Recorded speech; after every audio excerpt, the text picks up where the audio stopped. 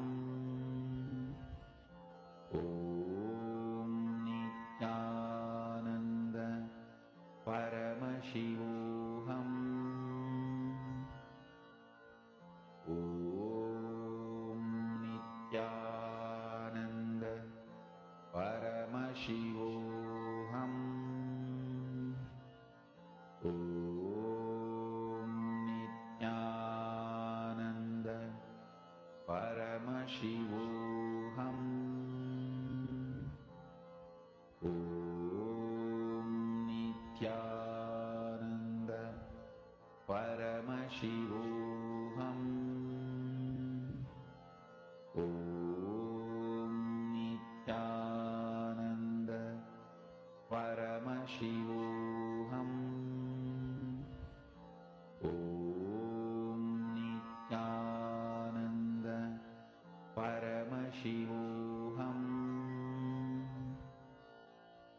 Om Nithyananda Paramashivoham.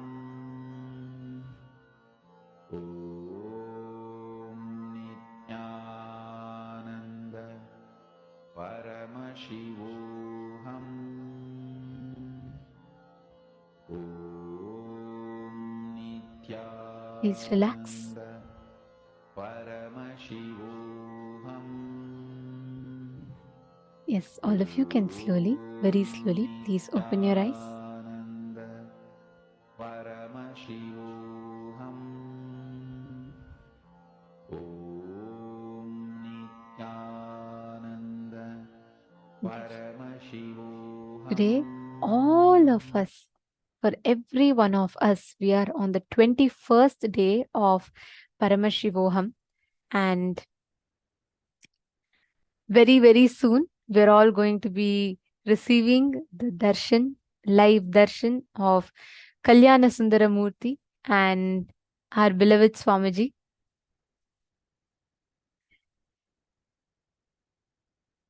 Today, for all of us that are here, on the 21st day of Paramashivoham, we are all going to be receiving the ultimate initiation. Paramashivoham is all about what? Living as Paramashiva, isn't it? So, end of the day, living Paramashiva is Swamiji. Like Swamiji is that embodied form of Paramashiva walking and living amongst us. So, being Swamiji is the essence of Paramashivoham. Being in oneness with Swamiji, becoming that manifestation, consciously manifesting Swamiji is the essence of Paramashivoham. And that is what all of us are going to be focusing on or understanding today. And very, very shortly, we're all going to be receiving the darshan. We're all going to be having the Bhava Samadhi darshan of Kalyana Sundaramurti and Swamiji, Nithyananda Paramashivam Murti form of Paramashiva. So we're all going to be initiated into the essence of what Paramashivoham is. Manifesting the Ananta Kalyana Gunas of Paramashiva means manifesting all the auspicious qualities, auspicious components of Paramashiva. We will be learning about this through the day as well. Today is the day where all of us are going to be enjoying, experiencing the most auspicious darshan. Because this is like Swamiji as Swamiji, the Purnavatara of Paramashiva that we all are going to be experiencing. And today we are going to be having the coronation ceremony happening. At that time, all of us are going to be literally witnessing the royal coronation happening and the auspicious components of Bhagavan Kalyana Sundaramurti, the form of Paramashiva, whose darshan all of us are going to be experiencing, to just start manifesting in each one of us. And I know we are very, very delighted. Actually, anyone who wants to experience fulfillment in your life, like you have, and especially with your relationships, you can get them and settle down. Today, the darshan is going to start in a few more minutes. Very shortly, the darshan is going to start. You can get your husband or wife, or even your mother, father, with whoever you want to deepen your relationship. You can get them and settle down. Take a few minutes and invite them to join the darshan right now. This space is so auspicious. Just by sitting and witnessing the ritual, being part of the rituals that are going to be happening. Already grand rituals are happening in the KAILASA temples across the globe. And we are going to be witnessing the live darshan very shortly. So you can go and invite any of your family members, especially your husband or your wife, to be with you right now to experience this darshan, because this darshan will deepen the space of completion that you have with your spouse, and it will start manifesting the Ananta Kalyana Gunas of Paramashiva. So beautifully, you will start manifesting the auspicious qualities, the eternal qualities of Paramashiva within you. So you can take a few minutes and quickly invite them. This form is very, very significant as Paramashiva comes down as Somasundareshwara. So just to make like a gist of what it is exactly, we'll take you all through a very quick story, but very, very shortly, in just a few minutes, we are going to be receiving the darshan of Swamiji. So please do not miss. We are going to have a very special coronation celebration. So please, let's all get ready to see the Pattabhishekam, the coronation of Paramashiva. Swamiji himself will be getting the coronation. He'll be receiving the coronation and accepting the whole thing. So I request every one of you to please gather your friends, family members, all of them for witnessing this most beautiful celebration of the coronation of Sundareshwara Paramashiva. So this is a very beautiful story in itself, the happening, the Leela. This goes way back to the around 3138 BCE, like way back, right? And Pandyas were one of the longest ruling dynasty of the modern day history. To this day, the Pandyan civilization was one of the longest ruling civilizations of the not just Hindu history, the entire world history. So Pandyas itself means old, ancient, and it is in this Pandyan dynasty that a great king is born, Malayadwaja Pandyan. And it's a very, very beautiful story. And this goes back to the Sangam literature, which is one of the ancient basis of the modern literature and language, which is the ancient basis of even the Tamil literature, goes back to these Sangam literature time period. And it was in this time that Malayadwaja Pandyan was born. And he goes on to, he even participates in the Mahabharata war in the, in the due time course. He also participates in the Mahabharata war. And even Malayadwaja Pandyan is even a contemporary of Bhagavan Sri Krishna. So it is in that time period.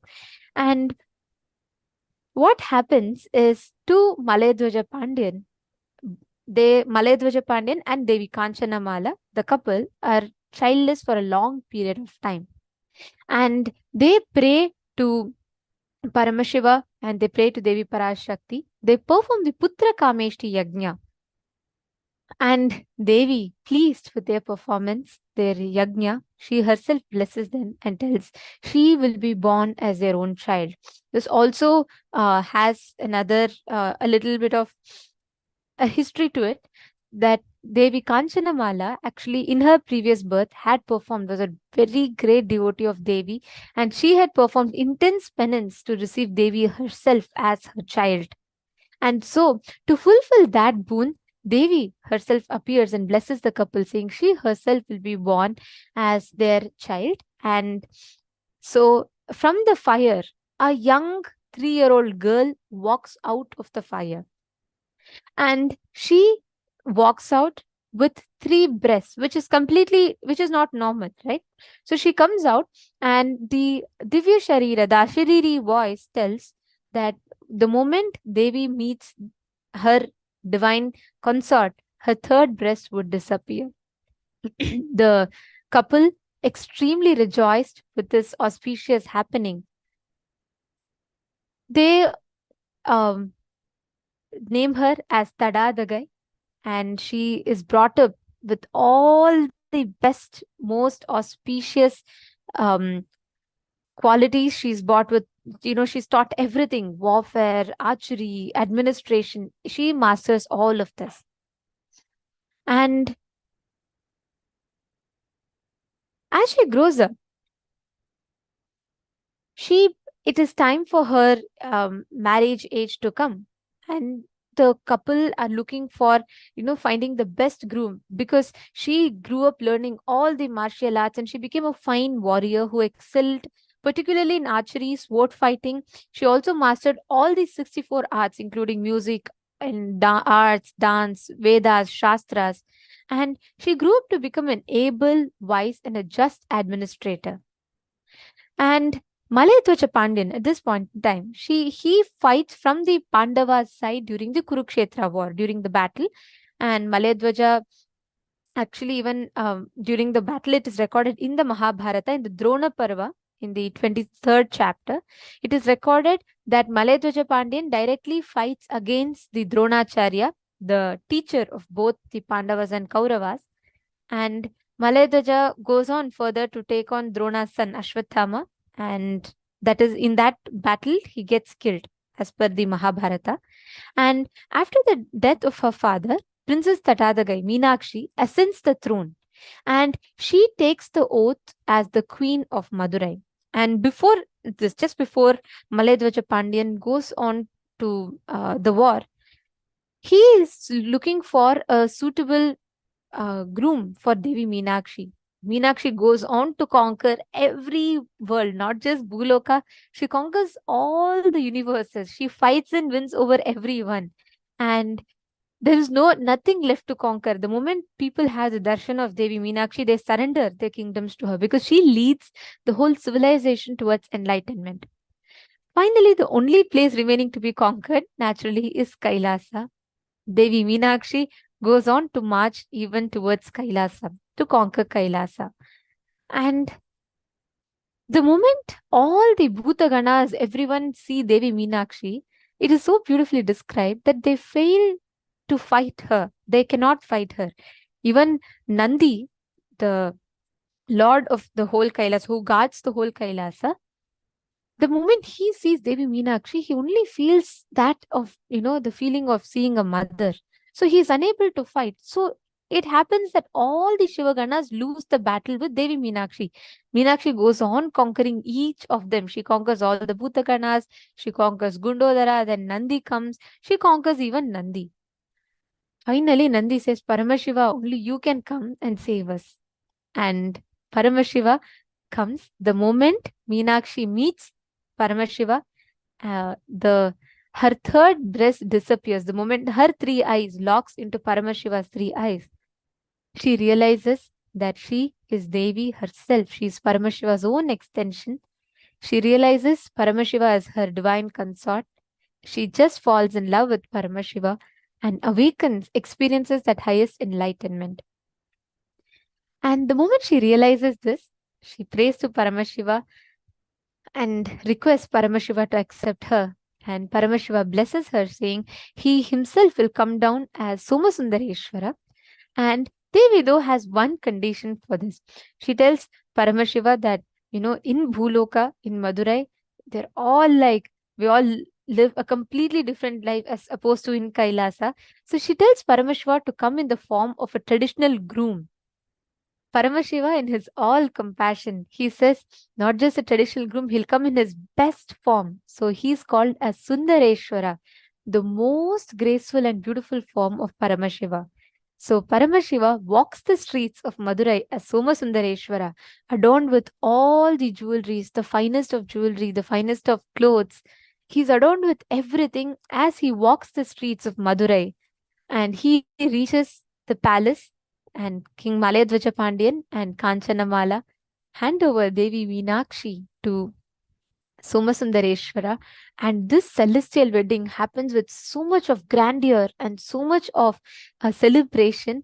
All the gods and goddesses from all the three worlds appear, and they all sit here. From all the 14 worlds appear, and they all sit in part of the celebration of Meenakshi Sundareshwara Thirukalyanam.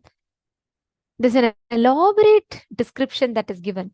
So fast forward, after all these marriage and all these celebrations get over, Devi Meenakshi and Somasundareshwara are Devi Meenakshi is handed over the kingdom. It is after this that her father Malayadwaja Pandyan passes away in the Mahabharata war when he fights against the Kauravas. And after the death of her father, Princess Meenakshi ascends the throne and becomes the queen of Madurai. She takes the oath as the queen of Madurai, the Pandya king, and she takes the oath on the Manudharma Shastra. And after her accession to the throne, Devi Meenakshi continues to conquer all the worlds. And after Devi Meenakshi ascends the throne, which is even witnessed by Agastya, Meenakshi goes on to rule for a very long period of time. And after her marriage to Somasundareshwara, she decides to give the kingdom to Bhagavan Paramashiva himself, so that the entire humanity in itself can be guided towards enlightenment. And she hands over the whole kingdom to Somasundareshwara. The whole coronation takes place. Today is the exact day, exact alignment of the stars, exact Hindu, as per the Hindu calendar. It is exactly on this day, around thousands of years before, that the coronation of Somasundareshwara takes place. And this happens at around 3300 BCE. And it is on this day that Bhagavan Sundareshwara ascends the throne of Madurai. He sits in the Madurai Sarvagnya Pita, and he ascends the throne, starting to rule the entire kingdom of Madurai, guiding all of them into enlightenment, fostering a beautiful civilization that would walk on to become the golden age of the entire human civilization in itself. He ascends the Kailaso Nata Shyamala Pita Sarvagnya Pitam. Means Kailaso Nata means Kailasa Unnata, the best of Kailasas, is the Madurai Kailasa. And Paramashiva ascends the throne as the king of Kailaso Nata Shyamala Pita Sarvagnya Pitam. Today, this very happening takes place, and the Madurai temple celebrates the coronation of Paramashiva. And the Madurai temple will be performing the coronation, and exactly at that same point in time, Swamiji himself will be accepting all the coronation offering that is made today, and we will be seeing the live Kailasas from around the globe will be performing the coronation to Swamiji. Today, thousands of years later, Meenakshi and Sundareshwara themselves have descended in their embodied form as our beloved Swamiji, the Supreme Pontiff of Hinduism. And Swamiji will be accepting the coronation, which we're all about to witness very, very shortly. Understand, when we have this darshan today, we are going to be seeing, how many of you here want to manifest all auspiciousness in your life? See, actually, whoever, even if they have attended even one day of this season, or even if they have attended one day of any other previous seasons, just connect with all of them, immediately get them, let them not miss today's darshan.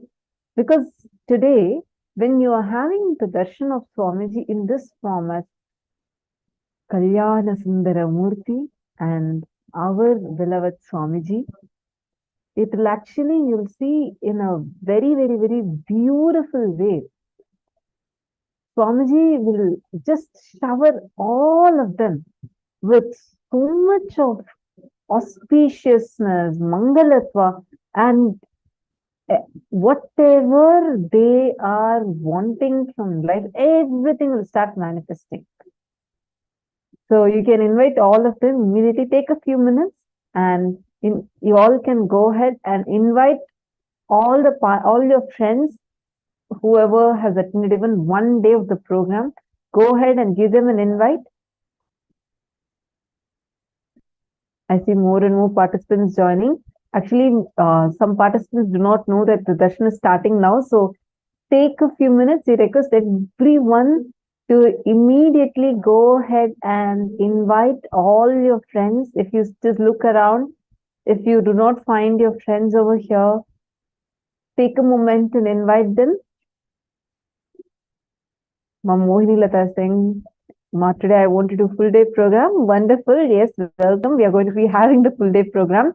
Right now, can I request all the participants to kindly acknowledge? If you can take a quick few minutes and go ahead and invite the people, the participants that are not here with us today. See, one very important thing is the Nayana Diksha that happens during this time. See, this is not just Swamiji coming with that. See, Swamiji radiating this and blessing all of us is one. On the other hand, we are going to be having the cosmic alignment, and the Madurai temple will also be celebrating this festival. So it's a very, very, very grand happening. I request all of you to take a quick few minutes, invite everyone and let them not miss today. Okay, I already see some of you calling. Great. Now it's time we all get ready for the darshan.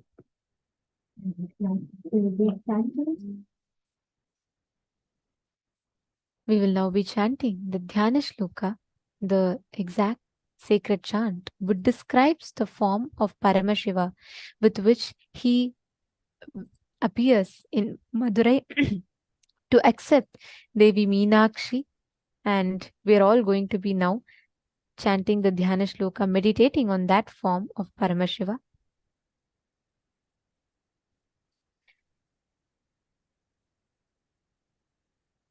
Please sit straight with your head, neck and spine in a straight line.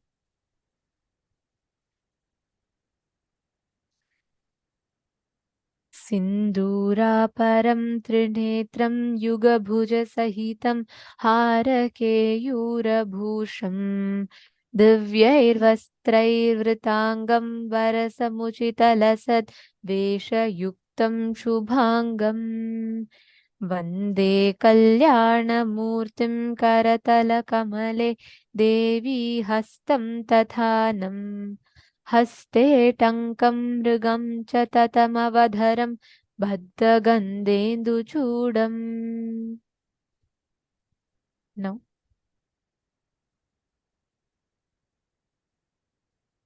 let us all get ready to receive the darshan.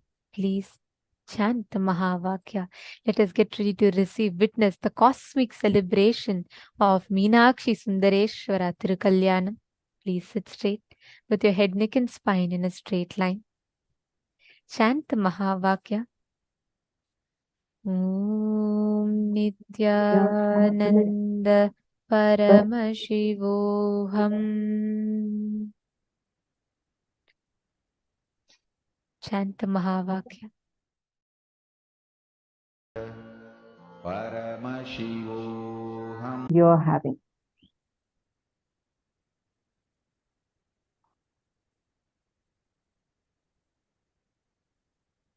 Now, let us all manifest this experience of manifesting the space of Paramadvaita, the pie of Paramashiva. Swamiji said, we'll all be manifesting the Ananta Kalyana Gunas of Swamiji. Now, we're all going to be manifesting a very, very beautiful power. The power of Ashtamaha Shaktis, where you're going to be able to increase, decrease, alter anything as per your will. You will be able to manifest the power of Anima and Mahima. And let us all start with the manifestation. I request every one of you here to pick up any object of your choice. And you can place that object right in front of you, take its measurement, and you can just manifest the power to increase the size of the object. Actually, as Paramashiva, when you sit as Swamiji and when you just manifest, you will see so beautifully how the manifestation, Swamiji will just open up in your inner space and manifest so beautifully. Please take any object in front of you.